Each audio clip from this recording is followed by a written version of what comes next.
त्रिदलं त्रिगुणाकारं त्रिनेत्रं च त्रियायुधं त्रिजन्म पापसंहारं एकबिल्वं शिवार्पणं त्रिशाखैः बिल्वपत्रैश्च अच्छिद्रैः कोमलैः शुभैः तव पूजां करिष्यामि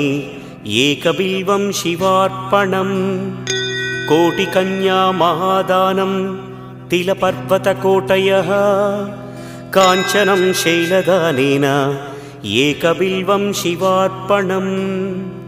काशीक्षेत्रनिवासं च कालभैरवदर्शनं प्रयागे माधवं दृष्ट्वा एकबिल्वं शिवार्पणम्